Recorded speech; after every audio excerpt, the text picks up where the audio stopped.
わしも年を取った。腰は痛いし、耳も遠くなったし。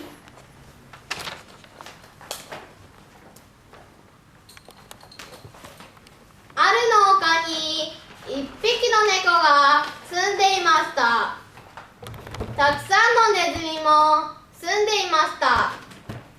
猫は食べ放題のネズミを捕まえて腹いっぱいの毎日を送っていました。でも時は流れ、ネズミを捕まえることがだんだん難しくなってきました。もうネズミよりも足が細くなってしまって毎日腹ペコだ。そこで猫はある作戦を考えました。そして指一本触れないという約束をしてネズミたちを集めました。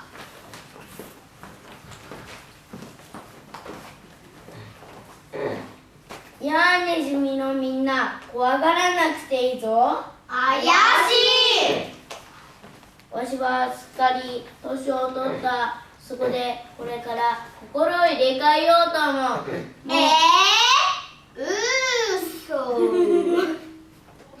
どうする？もうお前たちを食べたりしないぞ。ほんとだ。そこでだ、お前たちに頼みがある。なに？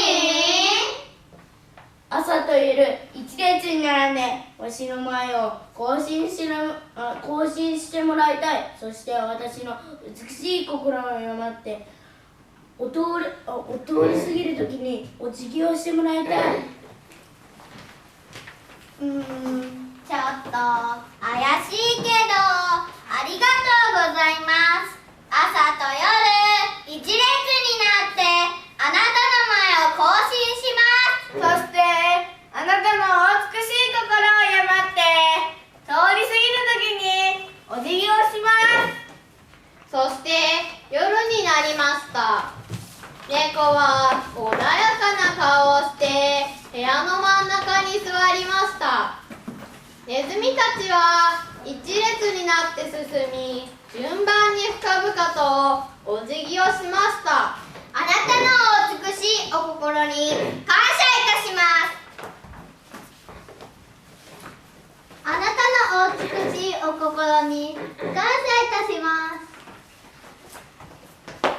あなたの美しいお心に感謝いたします。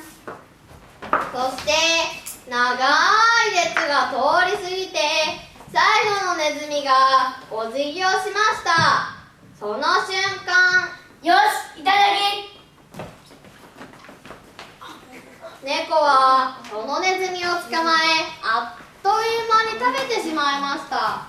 前の方のネズミたちは誰も気づきません。こうして猫は全く苦労せずに毎日ネズミを食べることができるようになりました。毎日満腹だ。我ながらうまいことを考えついたもんだな。それからしばらく経ったある日、ネズミたちの中でも賢いランベイとアンベイが話し合っていました。この頃仲間が減ってきてるような気がするんだけど、アンベイはそう思わない？そういえばこの頃ダンベイ、ナンベイ、ハンベイの顔見てないな。そうか。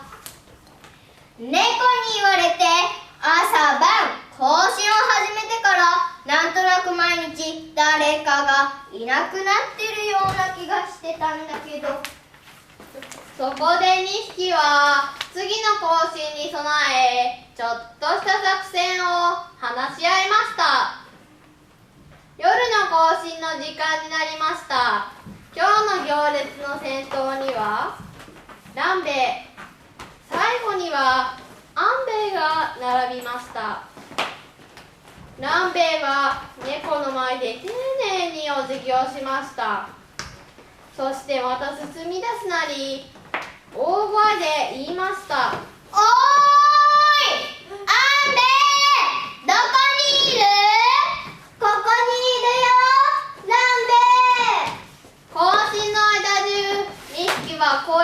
け合い、その間にいるネズミたちも前を見たり後ろを見たりしながら行進をしました。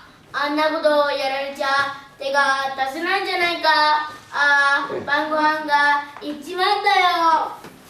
そしてその次の日もその次の日も猫はネズミを捕まえることができませんでした。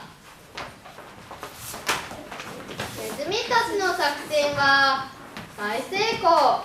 でもアンベイとランベイはみんなよーく聞くんだ。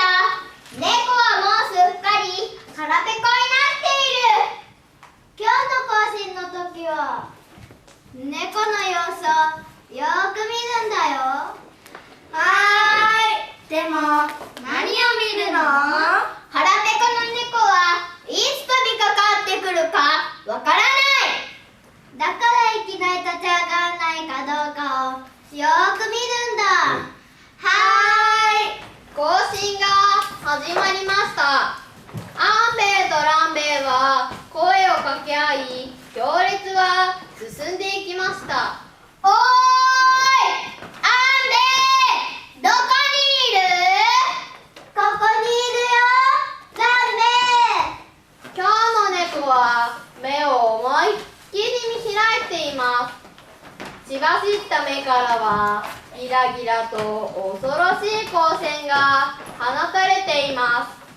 行列が半分過ぎた時、猫はついに我慢ができず、待て、全部耐えられてやる。みんな逃げろ。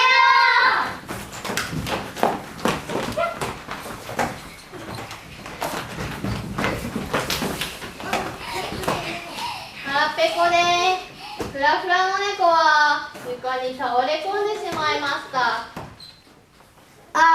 晩ご飯が行っちまったよ。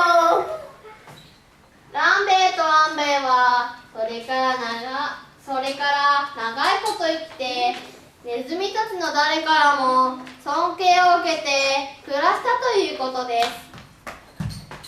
昔々大昔のチベットのお話はこれでおしまい。ブー。